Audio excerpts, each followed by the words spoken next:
하나님의 말씀은 빌립보서 2장 19절에서 30절 말씀입니다. 조금 번거로우시지만 자리에서 일어나서 우리 하나님의 말씀 봉독하도록 하겠습니다. 제가 먼저 읽겠습니다. 내가 디모데를 속히 너희에게 보내기를 주 안에서 바람은 너희의 사정을 알므로 안위를 받으려 함이니 이는 뜻을 같이하여 너희 사정을 진실히 생각할 자가 이 밖에 내게 없습니다. 그들이 다 자기 일을 구하고 그리스도 예수의 일을 구하지 아니하되 디모데의 연단을 너희가 안하니 자식의 아버지에게 함같이 나와 함께 복음을 위하여 수고하였느니라. 그러므로 내가 내 일이 어떻게 될지를 보아서 곧 이 사람을 보내기를 바라고 나도 속히 가게 될 것을 주 안에서 확신하노라. 그러나 에바브로디도를 너희에게 보내는 것이 필요한 줄로 생각하노니 그는 나의 형제요 함께 수고하고 함께 군사된 자요 너희 사자로 내가 쓸 것을 돕는 자라. 그가 너희 무리를 간절히 사모하고 자기가 병든 것을 너희가 들은 줄을 알고 심히 근심한지라. 그가 병들어 죽게 되었으나 하나님이 그를 긍휼히 여기셨고 그뿐 아니라 또 나를 긍휼히 여기사 내 근심 위에 근심을 면하게 하셨느니라. 그러므로 내가 더욱 급히 그를 보낸 것은 너희로 그를 다시 보고 기뻐하게 하며 내 근심도 덜려 함이니라. 이러므로 너희가 주 안에서 모든 기쁨으로 그를 영접하고 또 이와 같은 자들을 존귀히 여기라. 그가 그리스도의 일을 위하여 죽기에 이르도록 자기 목숨을 돌보지 아니한 것은 나를 섬기는 너희의 일의 부족함을 채우려 함이니라. 아멘. 자리에 앉으시겠습니다.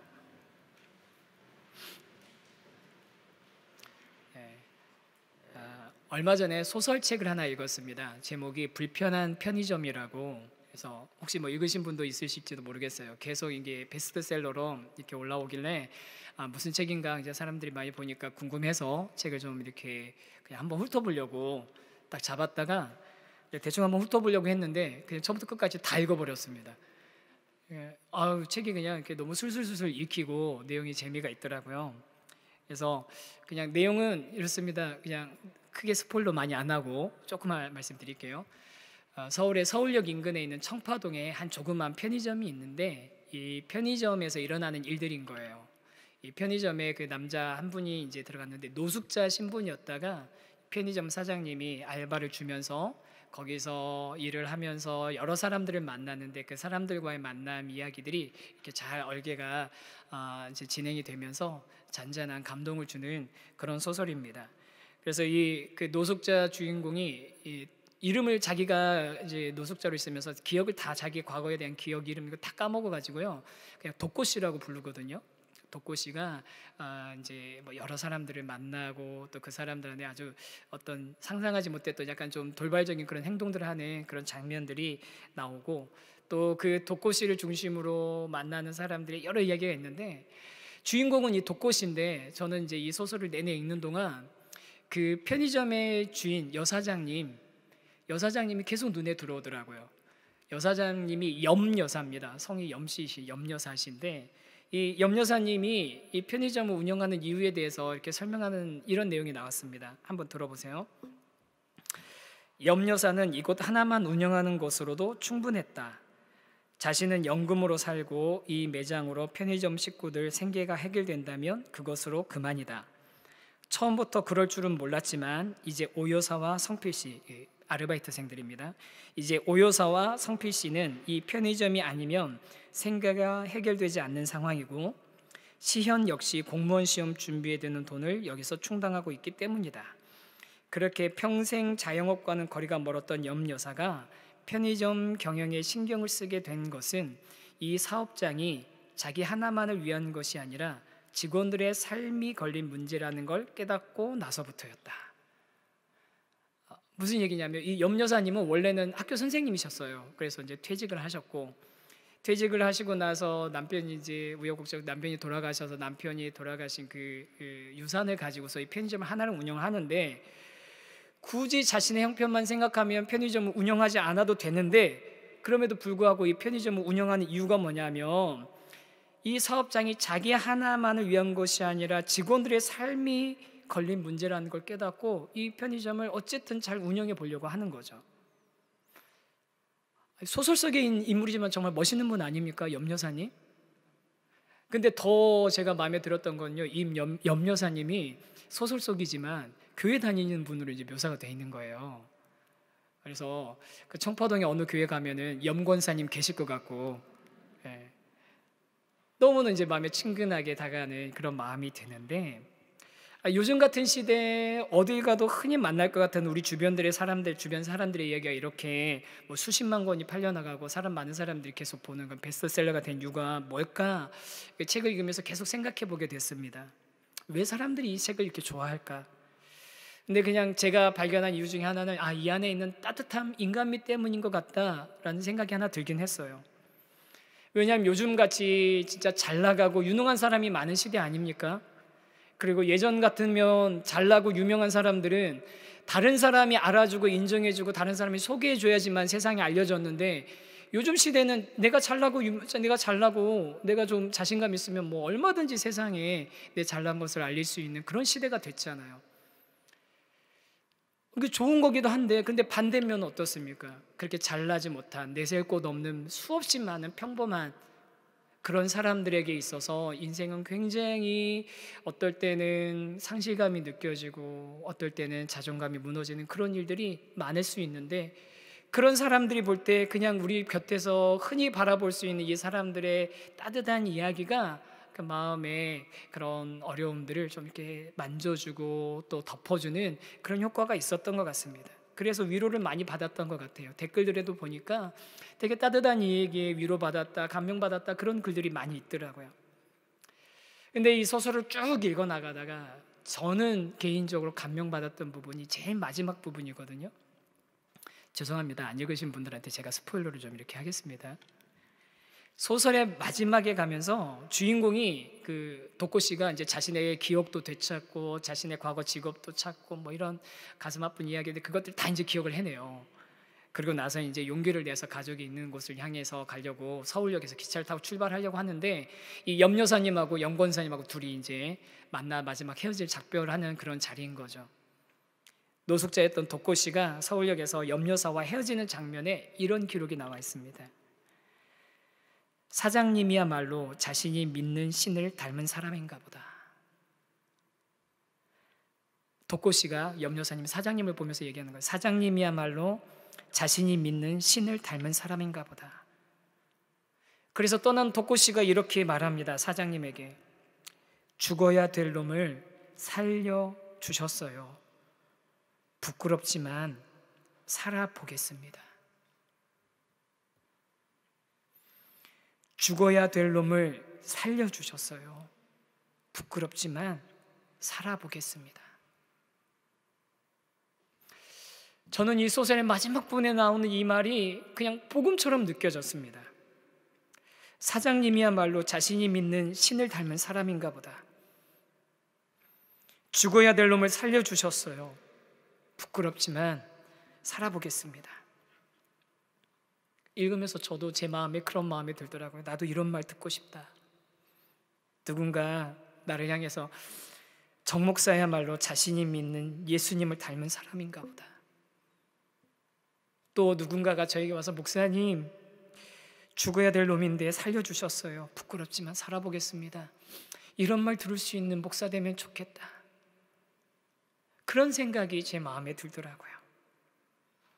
대단한 설교나 감명 깊은 조언이 한 사람을 살린 게 아니라 누구라도 기피할 만한 노숙자에게 편의점 알바 자리를 제공해주고 믿어주고 배려해주고 기다려주는 것만으로도 한 사람이 살아났다면, 그러면 저와 여러분도 이런 이야기 듣는 삶 한번 꿈꿔봐도 되는 것 아니겠습니까? 저분이야말로 자신이 믿는 신을 닮은 사람인가 보다. 선생님, 내가 선생님 때문에 살게 됐습니다. 부끄럽지만 한번 살아보겠습니다. 그런 얘기 한번 들어볼 수 있는 그런 삶 저희들 살아봐야 되지 않겠습니까? 그래서 마침 오늘 본물이 성경에서 우리가 쫓아갈 수 없는 그 정도의 그런 신앙의 영웅들의 이야기가 아니라 우리와 똑같은 인생으로서 살아갔지만 정말 그들이 믿는 하나님, 그들이 믿는 예수님을 닮은 삶을 조금이라도 살았던 그런 신앙의 선배들의 이야기가 나오는 것 같아서 오늘 그분들의 이 삶을 잠깐 좀 보고 우리도 그렇게 살아가기를 같이 마음 먹었으면 좋겠는데요. 오늘 본문은 세 사람이 등장하지 않습니까? 첫 번째는 글을 쓰고 있는 바울이고요. 그 다음 디모데, 그 다음 한 사람은 에바브로디도. 그렇죠? 세 사람. 앞에 두 사람은 워낙 유명하고 에바브로디도는 이름이 조금 길지만 금방 익숙해지죠. 에바브로디도 이 세 사람이 나오는데요. 이 세 사람이 공통점은 뭐냐면요, 이 소설에 나왔던 염려사님처럼 자신들이 믿는 예수님을 닮은 사람들이었다는 거예요. 첫 번째 바울 한번 볼까요? 바울은 어떤 사람이었냐면요, 자신의 희생도 기뻐할 수 있는 사람이었습니다. 오늘 읽진 않았고 지난주에 읽었던 말씀인데요, 본문인데요, 빌립보서 2장 17절 말씀에 이런 말씀이 나옵니다. 한번 같이 한번 읽어보겠습니다. 시작.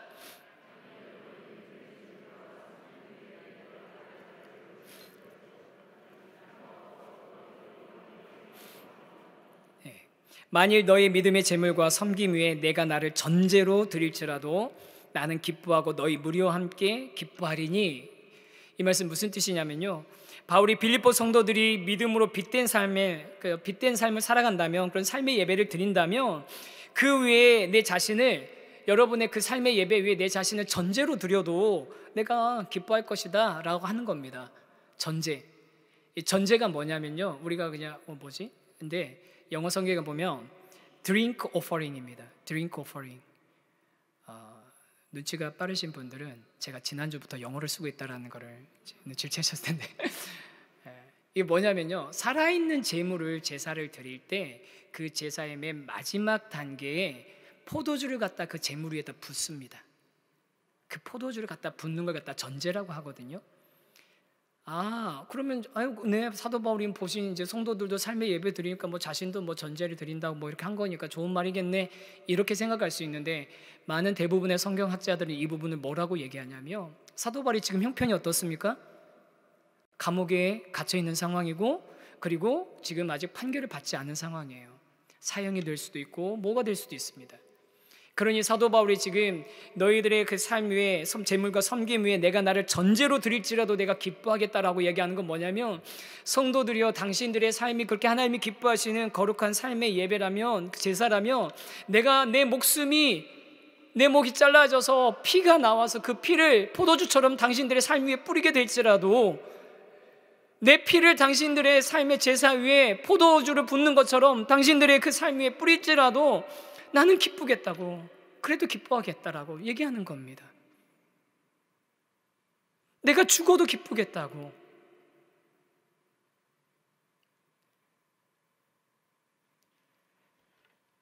성도들이 그리스도를 닮은 삶을 살아갈 수만 있다면 내 생명은 아깝지 않다라고, 조금도 아까운 것이 아니다라고 얘기하는 이 사도 바울의 모습, 설명할 것도 없이 우리 예수님의 모습, 예수님이 그대로 본받은 모습 아니겠습니까? 두 번째로 우리 예수님을 닮은 사람인 우리 디모데는 어떤 사람이냐면요, 성도의 사정을 진실히 생각하는 사람이었습니다. 19절에서 20절 말씀 다시 한번 읽어봤으면 좋겠는데요, 같이 한번 읽어보겠습니다. 시작. 내가 디모데를 속히 너희에게 보내기를 주 안에서 바람은 너희의 사정을 알므로 안위를 받으려 함이니, 이는 뜻을 같이하여 너희 사정을 진실히 생각할 자가 이밖에 내게 없음이라. 사도 바울에게 있어서 디모데는 어떤 존재였냐면요, 자신과 뜻을 같이한 사람이었다라고 얘기합니다. 원어에 조금 더 가깝게 번역을 하면 뭐냐면, 나와 같은 영혼을 가지고 있는 존재다라는 그런 표현이라고 합니다.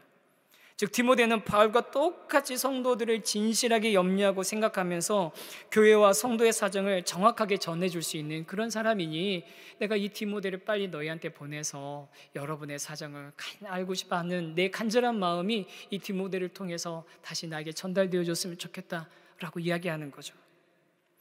특히 이 디모데는 사도 바울이 다른 사람들과 좀 비교를 하게 되는데요, 21절 말씀도 한번 좀 읽어볼까요? 읽어보겠습니다. 시작.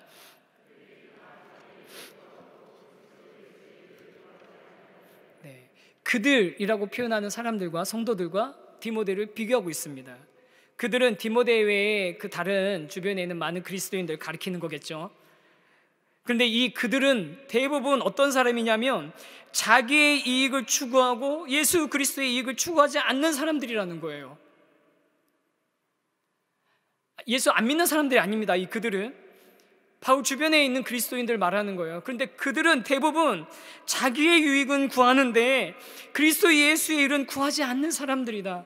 그러니 더욱더 내가 디모데를 좀 너희한테 보내고 싶다. 왜냐하면 디모데는 반대로 자기의 유익은 구하지 않고 그리스도 예수의 유익을 구하는 사람이기 때문인 거죠. 여러분, 우리가 잘 아는 사랑장에서 사랑의 특징 중에 하나 뭐가 있습니까? 사랑은 자기의 유익을 구하지 않는다고 하지 않았습니까? 자기의 유익을 구하지 않는다고. 그런데 세상에는 디모데같이 자기의 유익을 구하지 않으며 진심으로 성도를 사랑하고 교회를 사랑하는 사람은 적은 반면 그들처럼 자기의 유익은 구하는데 그리스도의 일은 구하지 않는 이들이 많은 게 현실인 거죠. 그렇게 그들과 같은 사람들이 많은 이 시대에 제일 악질이 누굽니까? 제일 질 안 좋은 사람이, 제일 저질이 뭡니까? 바로 자기의 유익을 구하는 종교인들, 종교 장사꾼들 아니겠습니까? 예전 영화 혹시 여러분 기억하시나요? 이거 이렇게 대본 쓰면서도 너무 옛날 거다 싶었는데 박종훈 나오는 할렐루야 혹시 진짜 너무 옛날 거죠. 죄송합니다. 그래도 저도 그거 봤던 세대입니다. 할렐루야라는 걸 보면 그 왜 이렇게 사기꾼이 그 목회자 흉내내는 거잖아요.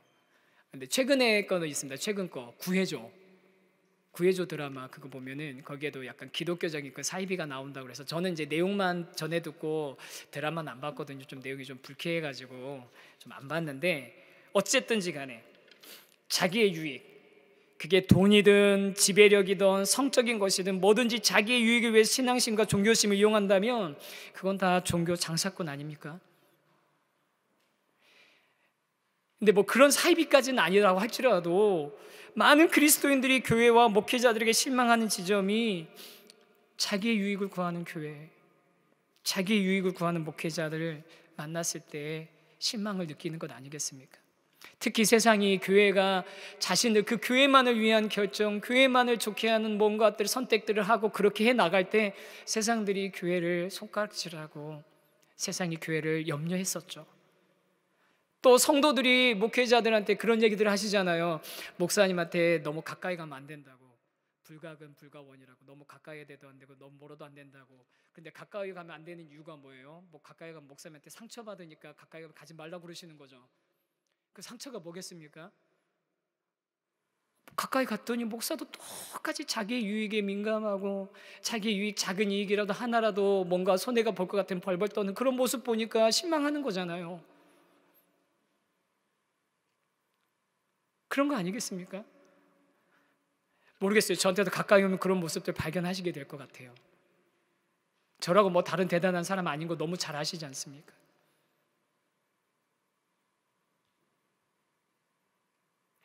그런데 디모데는 자기의 유익이 아닌 그리스도 예수의 일을 구하며 성도의 형편을 살필 줄 아는 그런 사람이었습니다. 그리스도 예수의 마음을 가진 분인 거죠. 자기의 유익을 구하지 않는 진짜 사랑을 하는 그런 사람이었던 거죠. 그리고 세 번째 인물인 에바브로디도가 있는데요. 이 에바브로디도는 다른 사람의 성도의 필요를 채워주고 고난의 자리에 함께 해준 사람입니다. 사실 이 에바브로디도는 어떤 사람이냐면요, 빌립보 교회가 사도 바울이 이런 형편에 처해져 있으니까 사도 바울을 돕도록 빌립보 교회가 보낸 사람입니다. 그러니까 빌립보 교회의 사람인 거죠.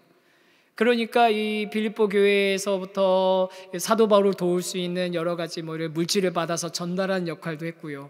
그리고 사도 바울이 로마의 감옥에 갇혀 있는 기간 동안에 바울의 삶을 돌아보고 또 함께 거기에서 같이 지내면서 바울 옆에서 동역자가 돼주고 또 바울을 지켜주는 그런 역할들을 했던 것 같습니다. 그래서 바울이 에바브로디도에 대해서 여러 모습으로 표현을 하고 있어요.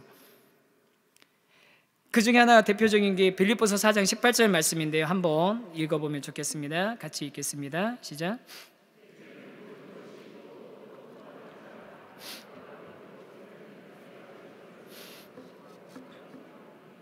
풍족하니 에바브로디도 편에 보내준 것으로 사도 바울이 내가 풍족하다, 물론 안심시켜주기 위해서 하는 말이기도 하겠지만 그렇게 좋은 사자 전달자 역할을 해줬습니다.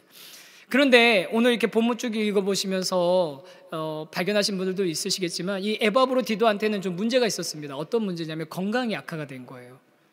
어느 정도로 악화가 됐냐면 정말 사경을 헤매는 정도까지, 살지 죽을지 모를 정도까지 그렇게 건강이 악화가 된 겁니다.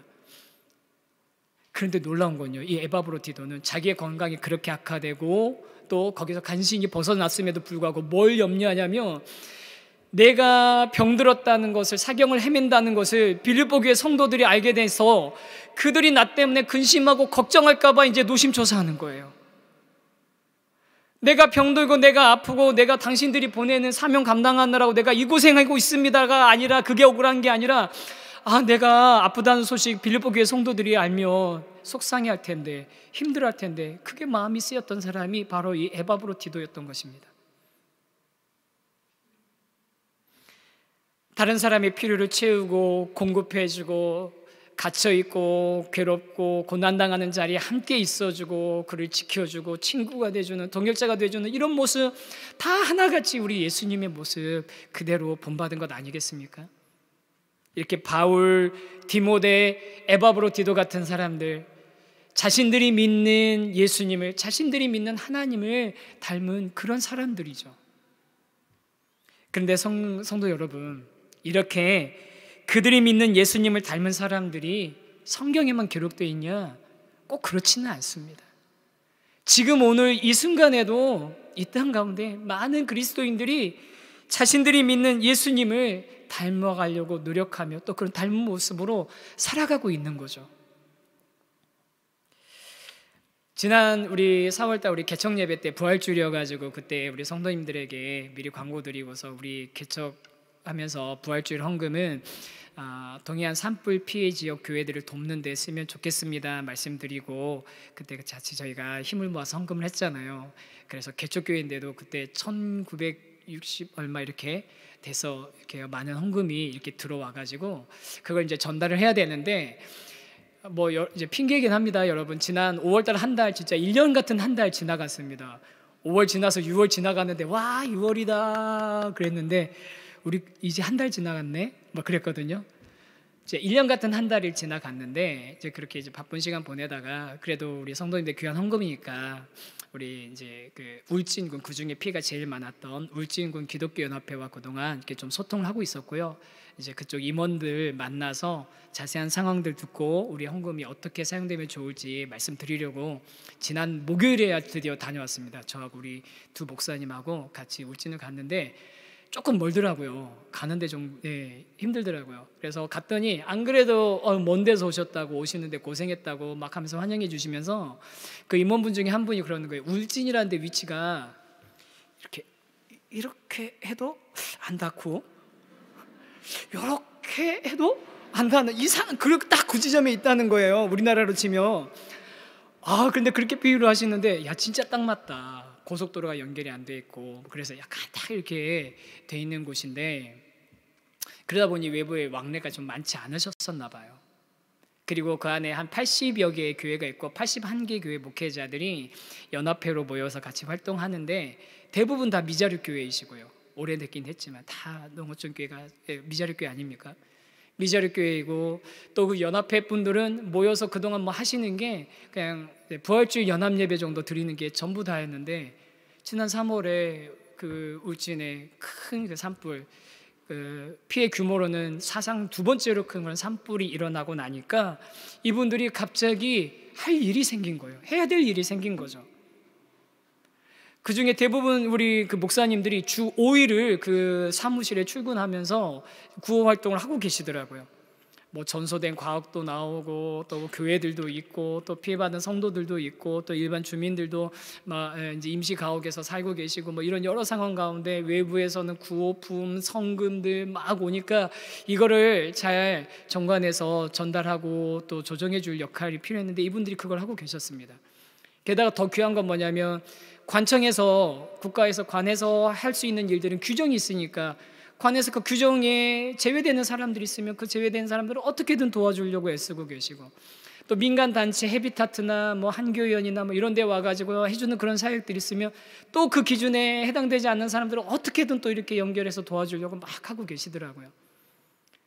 그래서 제가 이분들이 진짜 찐이다, 진국이다라고 느꼈던 게 뭐냐면, 구호 물품들이 온인데 관에서는 그냥 뭐 이걸 어떻게 나눠야 될지도 모르는데 이분들이 그 이재민들 찾아다니면서 다 일일이 옷 몇 사이즈 입냐, 신발 몇 사이즈 신냐 다 적어가지고 가가지고 다 그거 찾아서 챙겨가지고 이렇게 다 전달해 주시는 거예요.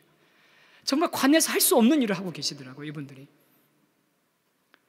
주 5일을 그거를 출근해서 일을 하신다고 하는데, 그런데 이분들이 죽겠다고 힘들다고 피곤에 쩔은 그런 모습이어야 되는데, 사실은 예전에 제가 어떤 지역에 갔을 때는 정말 그런 모습이었거든요.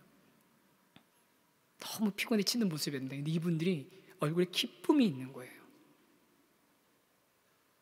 진지하지만 여유 있게 서로 유머를 섞어가면서, 또 그런데 뭐 하나 여쭤보면 정말 진짜 무슨 뭐 속기사가 이렇게 기록해 놓은 거 데이터 꺼내는 것처럼 뭐가 몇 개고 어쩌고 저쩌고 다 줄줄줄줄줄줄줄 다 얘기를 해주시는 거예요. 지금 상황이 이렇다라고. 야, 이분들 정말 일 잘하고 계시는구나. 그래서 지금 상황이 어떻습니까? 여쭤봤더니 쭉 들어보니까 매스컴탄 현장들을, 그런 데는 성금도 많이 모이고, 또 어떤 교회는 누가 이렇게 디자인해줘서 다시 의미 있는 건축을 하려고도 하고, 구호 물품들 많이 들어왔는데 이걸 이제는 잘 나누는 게 문제이고, 또 받는 사람들의 입장에서도 조금만 임시가옥에 있는 사람들은 어디 저장할 데도 없으니까 이거 정말 지혜롭게 일들을 잘해야 되는 그런 상황이라고 얘기를 해주시더라고요. 그래서 뭐 이런저런 이야기를 쭉 나누다가 이제 뭐 우리 교회가 얼마나 되는지 교회에 대한 소개도 막 해달라고 막 그러잖아요. 그래서 저희가 가가지고 네, 저희가 이제 분당우리교 일만성도 파송운동으로 개척한 교회고요. 학교 체육관 들려서 예배 드리고 있고요. 뭐 이렇게 얘기하니까, 그래서 개척한 지 얼마나 됐냐고, 그래서 주일 예배 5번 드렸는데요. 네, 생각해보니까 7번이었는데 제가 잘못 얘기한 거죠. 주일 예배 5번 드렸는데, 그랬더니 그 회장님의 동공이 제 앞에 앉아있던 분이 이렇게 흔들리는 게 느껴졌어요. 예배 5번밖에 안 드리는 개척교회가 뭘 돕는다고, 막 약간 그런 느낌. 그리고 사실은 제가 가기 전에 그 연합회에다가 연락을 드렸었거든요. 저희 이 시간에 갈 건데 그날 점심 식사는 꼭 저희랑 같이 하시죠. 저희가 맛있는 거 좀 사드리고 싶습니다. 그런데 이분들이 개척한 지 얼마 안 된다는 얘기 들으면서 밥을 우리가 사야 되는 거 아닌가, 뭐 이런 생각 하셨던 것 같아요. 밥을 우리가 사야 되는 거 아닌가. 그래서 걱정하지 마시라고, 저희가 대접해 드릴 거라고. 이거 예전에 제가 러브 계산하고 뭐 하면서 다 배웠던 거 아닙니까? 그렇게 우리 서로 같이 섬기면서, 큰 교회에서 왔으니까 우리가 고업적인 자세로 가는 게 아니라 정말로 존귀하게 여기며 섬기면서 만나야 되는 게 맞는 거거든요. 그렇게 만나서 쭉 이야기를 좀 나누는데, 우리 교회 성도님들이 하신 이 귀한 헌금이 이 목사님들을 위해서 좀 쓰였으면 좋겠다. 성금들 그냥 이렇게 해서 어디로 가는지 모르는 거 말고 81명의 연합회 목사님들 계신데, 이 목사님들에게 격려금으로 좀 갔으면 좋겠다 싶은 마음이 들더라고요.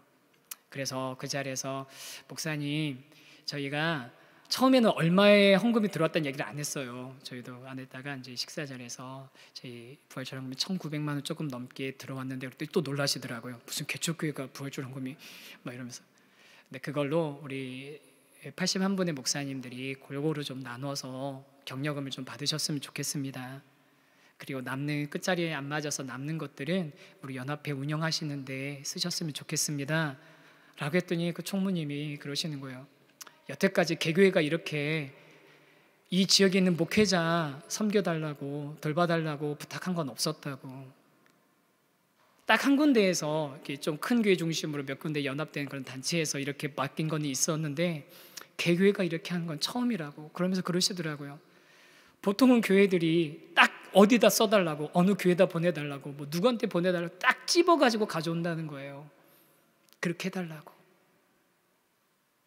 근데 저희는 그거 알거든요. 사실 주는 것도 지혜롭게 해야 됩니다.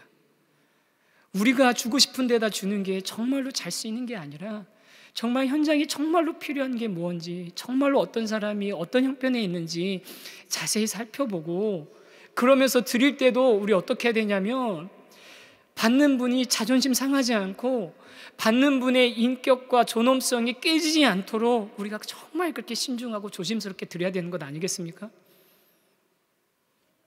그렇게 우리가 그걸 전달하고 싶습니다. 주일 지나면 우리 교회도 이제 운영위원회가 있으니까 운영위원회 제가 먼저 보고 드리고 그렇게 하겠습니다라고 했더니 이분들이 거기에 되게 감동을 받으시더라고요. 사랑하는 성도 여러분, 제가 그 목사님들을 보면서 뭘 느꼈냐면요, 이 시대에 디모데와 에바브로디도들이시구나. 누가 시킨 것도 아닌데, 누가 그거 하라고 의무를 지어준 것도 아닌데 일주일에 5일씩 나와서 발로 뛰면서 그냥 물건 펼쳐놓고 필요한 사람 가져가라고 해도 뭐라고 할 사람 하나도 없는데 쫓아다니면서 옷 몇 사이즈 입냐고, 신발 뭐 신냐고, 지금 뭐 떨어졌냐고, 거기는 전세를 도대체 얼마에 살았었냐고 이런 거 다 조사해 가면서 이 사람이 무슨 지원을 받을 수 있는지 없는지 살펴보고 지원을 못 받는 사람이면 그럼 우리가 헤비타트에 가서 알아봐 보겠다고, 헤비타트에서 안 된다고 그러면 우리 어디 한교회에 가서 알아보겠다고 그렇게 뛰어다니면서 도와주시는 그분들의 모습이 저는 이 시대의 디모데와 에바브로디도처럼 보였습니다. 예수님도 그러셨던 것 아닙니까? 우리가 어떤 상황인지 무엇이 필요한지를 아시면서 우리를 몰아붙이거나 우리를 잡아 끌어당기는 게 아니라 겸손하게 낮추심으로 자기를 버리고 포기하셨고, 우리 상황을 진중하게 살펴주심으로 우리가 진짜 뭐가 필요한지, 우리의 가장 중요한 필요를 채워주시고, 또 우리가 고난당할 때 외면하지 않으시고 그 자리에 가까이 오셔서 함께 울어주시고 함께 지내주신 분이 바로 우리 예수님 아닙니까? 사랑하는 성도 여러분, 이 시대에 바울과 디모데, 에바브로디도로 살아가는 사람들이 있다는 것 우리가 발견하게 됐으니 저와 여러분도 그렇게 이 시대의 디모데, 에바브로디도로 그렇게 살아갈 수 있으면 좋겠습니다. 여러분, 신앙에 대단한 뭔가 큰 일을 이루라고 말씀드리는 게 아닙니다.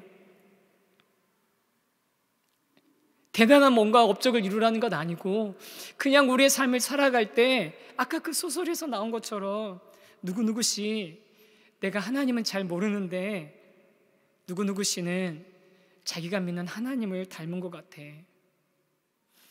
누구누구씨, 내가 예수님에 대해서 내가 아는 거 별로 없는데 누구누구씨 보니까 예수님이 꼭 그런 자기 같을 것 같아. 우리 그런 얘기 한번 들어보면서 이 땅 살아가야 되지 않겠습니까?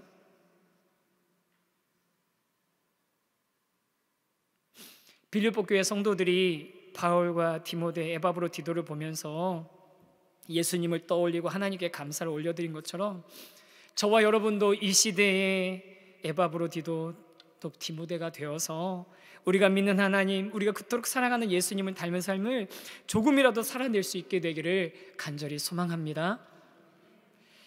저는 부활주일 헌금이 시작이라고 생각합니다.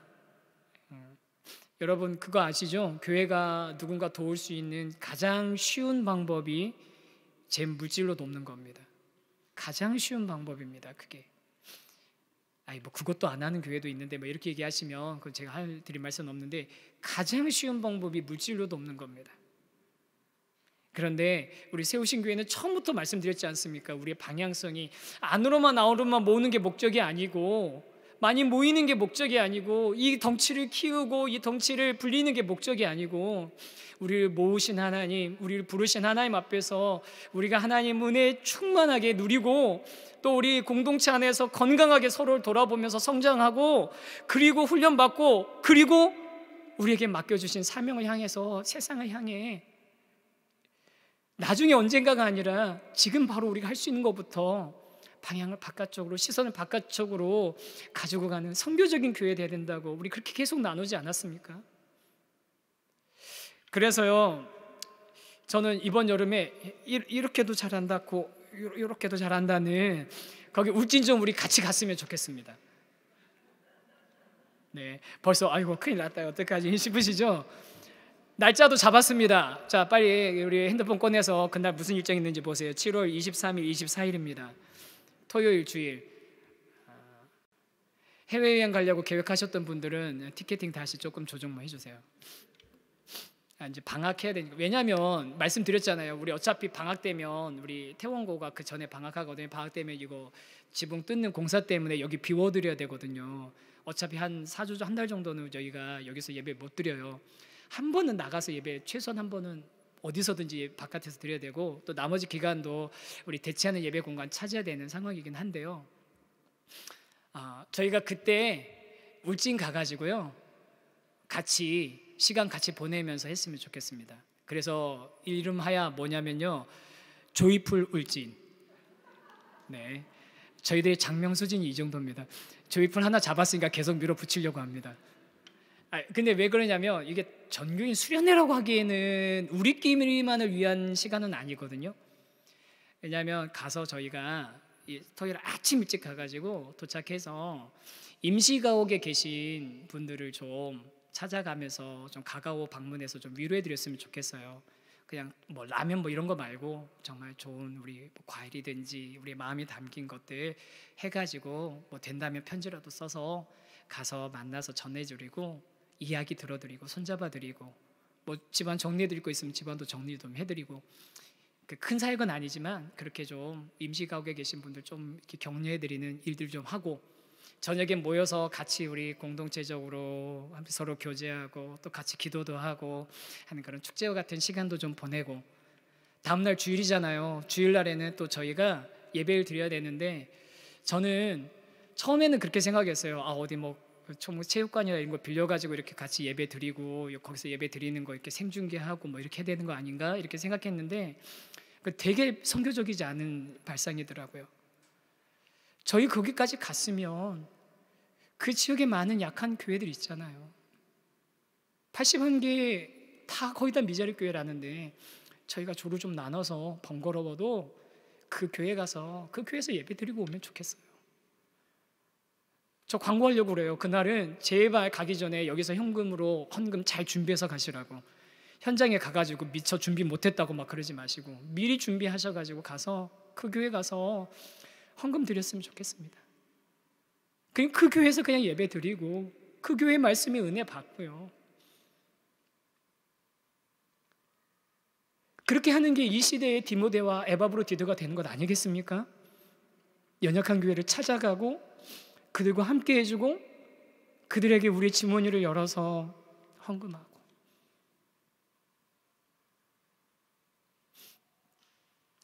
그러면 그렇게 갈 수 있는 사람도 있고 못 가는 형편도 있는 사람도 있는데 못 가는 사람들 어떻게 할 거냐고 그렇게 생각이, 저도 그게 되게 고민이 되더라고요. 못 가시는 분들 어떻게 할까 했는데 그냥 제가 부탁드립니다. 그날 한 주간만큼은 그냥 그동안 우리가 무수히 지나쳤던 우리 집 옆에 있는 작은 교회에 가셔서 예배가 어떻고 목사가 어떻고 설교가 어떻고 절대 판단하지 말고, 예배가 어떻고 교회가 어떻고 설교가 어떻고 절대로 판단하지 말고 그냥 그 한 주는 여기도 하나님이 기뻐하시는 교회이니 이곳에서도 영광 받으시고 이곳에서 드리는 예배도 하나님 임재하시는 거룩한 예배가 되기를 소망하며 갈망하면서 우리 그렇게 예배드리고 거기 헌금하고 그랬으면 좋겠습니다.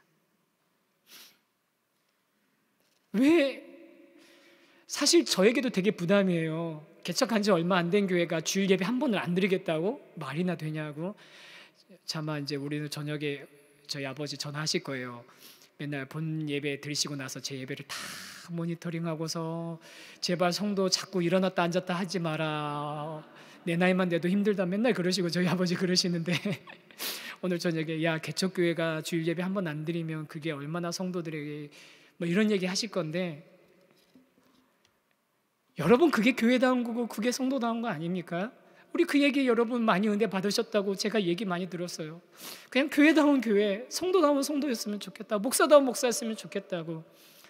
여러분 에바브로디도 디모데가 그냥 그런 거예요. 성도다운 성도였던 거예요. 그리스도인다운 그리스도인이었던 거예요. 대단한 그리스도인이 아니라 저와 여러분이 그냥 그렇게 그리스도인답게 주님 조금이라도 닮은 그런 모습으로 살아내려고 애쓴다면 또 누군가는 우리들을 바라보면서 우리의 모습을 통해서 디모데를, 우리의 모습을 통해서 에바브로디도를 발견하게 되지 않겠습니까? 사랑하는 성도 여러분, 저와 여러분이 이 시대에 디모데와 에바브로디도가 되기를 소망합니다.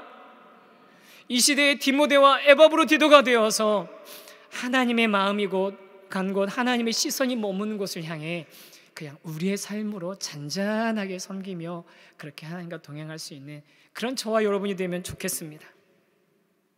그래도 그렇게 우리가 살아간다면 다른 누군가가 또 우리를 보면서 용기와 도전을 하겠죠. 용기를 얻어서 도전을 하겠죠. 그게 선한 순환이 이루어지는 그런 시작이 되지 않겠습니까? 그런 기대를 가지고 우리 선한 영향력과 선한 능력을 가지고 뭐 대단한 삶은 아니어도 내 삶이 디모데와 에바브로디도 같은 삶이 되게 해주시옵소서. 우리 그런 마음으로 같이 찬양했으면 좋겠습니다. 주 선한 능력으로 날 안으시네. 함께 찬양합니다.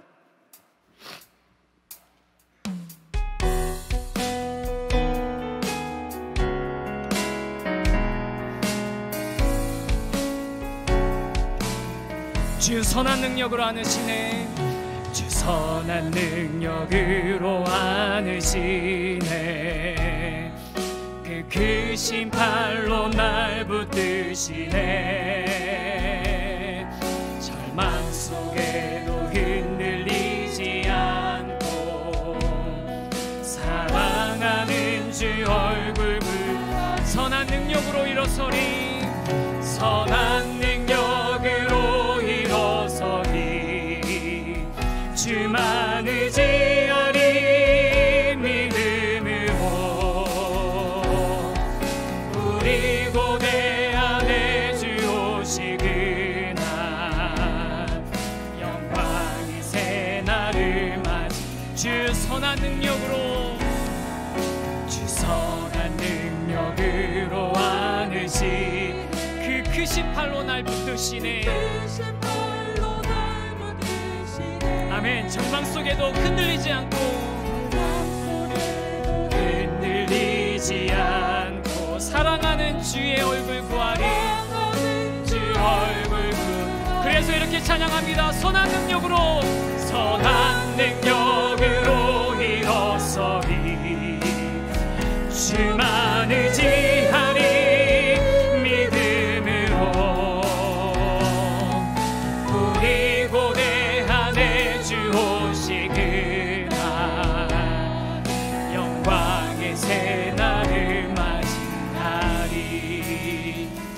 사랑하는 성도 여러분, 이 시대의 디모데, 이 시대의 에바브로디도가 되길 소망하십니까?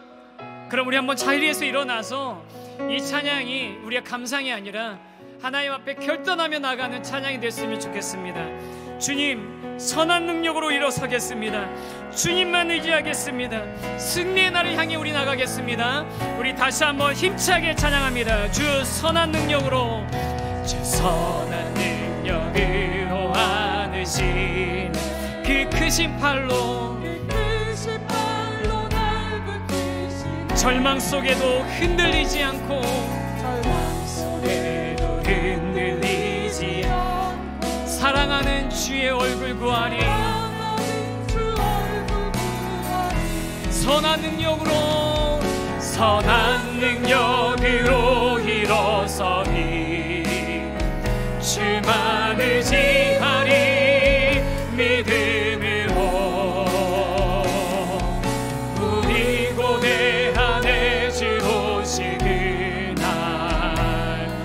영광의 새 날을, 주님이 마신 고난의 쓴 잔을, 주님이 마신 고난의 쓴 잔을 우리도 감사하며 받으리.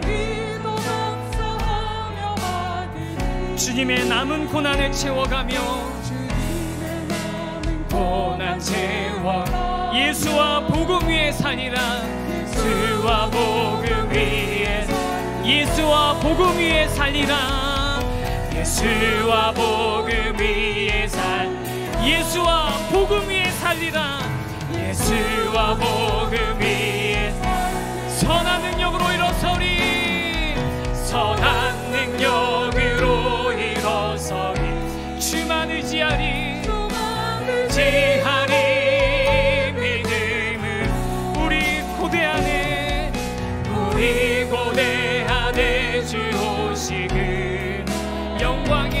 새날을 맞이하리.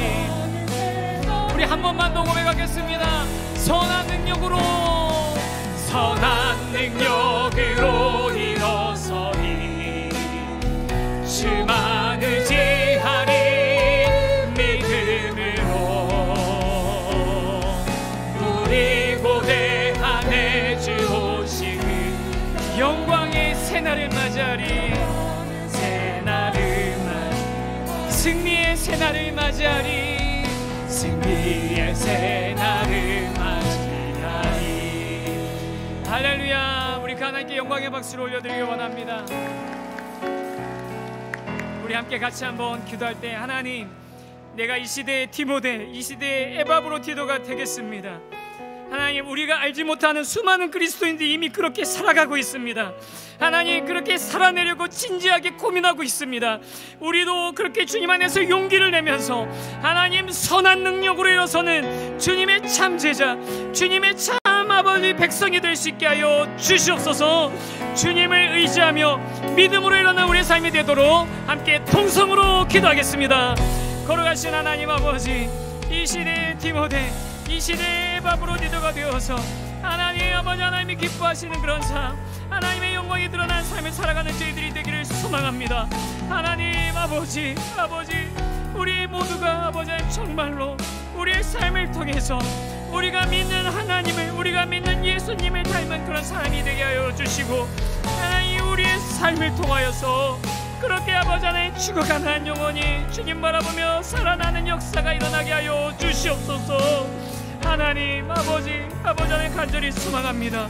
하나님 우리에게 이 마음을 주셨사오니 선한 능력으로 일어설 수 있도록, 주님만 의지하며 일어설 수 있도록, 주님의 그 승리의 날을 바라보며 나갈 수 있도록 우리를 붙드시고 인도하여 주시옵소서. 오 하나님, 저희들이 아버지 하나님을 간절히 사모합니다. 주님을 아버지 기대하며 의지하고 있사오니 우리가 승리의 날 맞는 그 순간까지 함께하여 주시옵소서. 사랑과 은혜 많으신 하나님 아버지, 이 시대의 디모데, 이 시대의 에바브로디도가 되기를 소망합니다. 대단한 업적을 이루겠다는 것 아니고 그저 우리의 삶의 자리에서 자신이 믿는 그 예수님을, 자신이 믿는 그 하나님을 닮은 사람으로 다른 사람들에게 나타낼 수 있는 그런 소박한 꿈을 가지고 저희들 앞으로 나가길 원합니다. 선한 능력으로 우리 일어설 수 있도록, 주님 안에서 그 선한 능력으로 최후의 승리의 날까지 앞으로 달려나갈 수 있도록 우리를 인도하시고 이끌어 주시옵소서. 하나님, 우리와 함께 하신 하나님을 찬양합니다. 우리를 인도해 주신 하나님을 찬양합니다. 주님, 우리를 붙드시고 이끌어 주시옵소서. 지금은 우리 주 예수 그리스도의 은혜와 하나님 아버지의 크고 놀라우신 사랑과 성령님의 위로하시는 능력이 이 시대의 디모데, 이 시대의 에바브로디도로 살아가기로 마음먹고 그렇게 주님을 닮은 사람, 주님을 나타낸 사람으로 살아가기를 소망하는 모든 성도들의 머리 위에 지금으로부터 영원토록 함께 하시기를 간절히 축원하옵나이다. 아멘.